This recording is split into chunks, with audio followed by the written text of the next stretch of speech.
생뚱맞을 수 있지만 어제 대한민국 축구에 대한 이야기도 좀 하겠습니다. 우리가 이 인천하느라고 축구 안 본 게 우리 수명을 몇 년 늘렸을지도 모르겠습니다. 우리 국민들이. 제 언론에 보니까 매년 나왔던 얘기입니다. 축구협회 카르텔, 특정 대학 카르텔이 대한민국 축구를 다 망치고 있다. 특정 기업 카르텔이 다 망치고 있다. 이 얘기가 뭐겠습니까? 축구 선수로 자신의 꿈을 키워보고 싶은 청년들이 얼마나 대한민국에 많겠습니까? 청소년들도. 하지만 특정 대학에 들어가지 못하면 내가 아무리 노력을 해도 국가대표가 되지 못하고 국가대표가 설사 된다라고 할지라도 벤치를 지켜야 된다라고 하는 것이 고착화되어 있고 이런 얘기 나온 지가 수십 년이 됐습니다. 이런 카르텔이 대한민국 곳곳에 있습니다. 그걸 아이들도 느낍니다. 내가 어느 부모한테 태어났기 때문에 내가 아무리 노력해도 내 삶이 변화가 없을 것이다라는 것을 느끼고 있습니다. 대한민국에 아까 은둔형 청년 얘기를 하셨죠. 나중에 지표를 보시면 재밌습니다. 이게 웃을 일도 아니지만 소득 1분위와 5분위가 가장 높습니다. 근데 경우가 다릅니다. 최고소득층의 청소년들은 물려받을 재산이 있기 때문에 내가 정말 원하는 일이 아니면 굳이 나가서 일하지 않겠다라고 이야기합니다. 그러나 소득 최하위 계층은 거의 20% 가까운 친구들이 은둔형 외톨이가 됩니다. 이유는 뭐겠습니까? 내 부모의 삶을 봐도 그렇고 나도 나가서 열심히 일해본들 변화될 게 아무것도 없다라고 하는 것을 이야기합니다. 이 상황이 지금 대한민국이 해결해야 될 굉장히 강한 중요한 문제이고 이것이 국민의 자살률을 높이고 있다고 생각합니다. 총리님, 총리 후보님, 지역의 소상공인들 만나보십시오. 어떤지 아십니까? 부부가 같이 일을 하다가 소득이 줄어드니까 한 사람이 뭘 합니까? 처음엔 직원이 있다가 직원을 자릅니다. 그 다음에 부부가 일을 합니다. 그러다 부부 중에 한 사람이 밤에 나가서 대리운전을 합니다. 그렇게 투잡을 뛰어도 아이들을 키울 만한 충분한 벌이를 하지 못합니다. 그러다 보면 뭘 선택을 합니까? 가족 동반 자살을 선택하는 겁니다. 아이들이 자기 소유가 아니니까 아이들을 데리고 죽음을 선택하는 건 분명히 범죄이기 때문에 근절시켜야 하지만 그것만 범죄로 봐서는 문제가 해결되지 않는다라고 생각합니다. 왜 국민이 사지에 내몰리는 것을, 태어난 환경이 일생을 좌지우지하는 것을, 나라 돈이 들어가는 거 아닙니까? 저는 축구협회 이번에 분명히 여기 정부 재원이 들어가고 있다고 생각합니다. 철저하게 개혁을 해서 왜 국민의 세금이 들어가는 곳에 이런 카르텔이 존재해서 국민의 마음을 멍들게 하는가? 분명한 구조개혁이 필요한 시점이라고 생각합니다. 얼마 전에 국민체육기금 관련된 내용들을 제가 들여다봤습니다. 1조 7천억이 배분되는데 그중에 5천억을 제외한 1조 2천억이 평가도 없이 매년 반복적으로 특정 기관에 100억, 200억씩 나가고 있었습니다.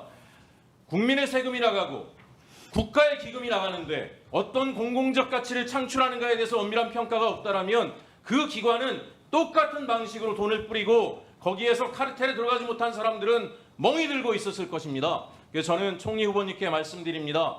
범부처 합동대책이다라고 하는 기존에 있던 대책 끌어모으는 것으로는 대한민국 자살 문제를 해결하지 못할 것이다. 적어도 우리가 민간에서 벌어지는 일까지는 국가가 자유시장 경제에서 다 뭐라고 할 수는 없지만 국민의 돈이 들어가고 있는, 국민의 세금이 투입되고 있는 각종 카르텔에 대해서는 수술을 해야 된다라고 생각을 합니다. 그래서 이 자리에 있는 많은 의원님들도 같이 뜻을 모아주실 것이라고 믿고 있고요. 국민 세금 갖다가 자신들이 임의로, 자의적으로, 불법적으로, 파행적으로 사용하는 것에 대해서 엄밀하게 단절하고 모든 국민이 정말 어떤 집안에 태어나건 열심히 성실하게 노력함으로 땀을 흘리는 것만으로도 이런 일에 의해서 배제되는 일은 적어도 한국 사회에서는 벌어지지 않는다라는 것에 본보기를 반드시 세워주실 것을 요청드립니다. 후보님 한 말씀 부탁드립니다. 네, 제가 우선 자살 관련된 부분 먼저 말씀드리겠습니다. 이번 정부 들어서 대통령께서 사실 목숨을 살리는 정부라는 것을 굉장히 강조하고 계시고 어느 환경에서든 사람의 목숨을 어떻게 우리가 구할 것인가에 제일 집중하자 말씀하고 계십니다. 저는 이 부분을 굉장히 중요하게 생각하고요.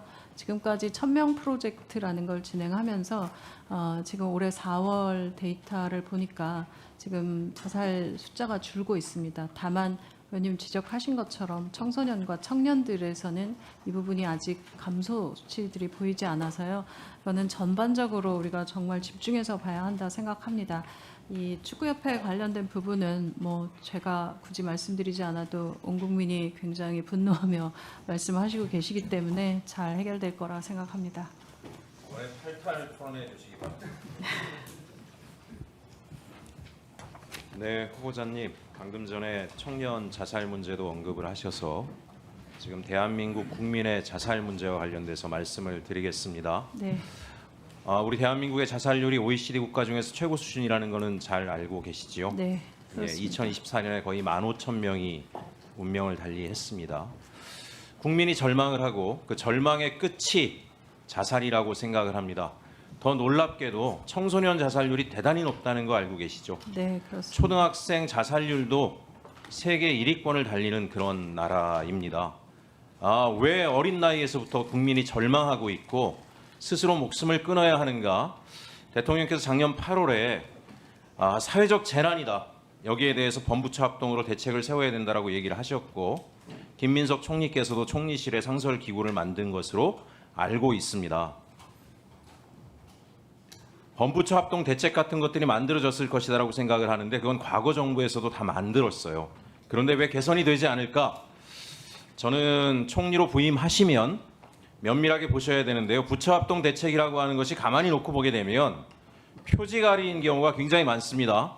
기존의 책상 밑에 있던 정책들을 부처별로 다 끌어모아서 하나로 모아놨지만 대부분은 과거에 하던 정책의 반복인 경우가 대단히 많습니다.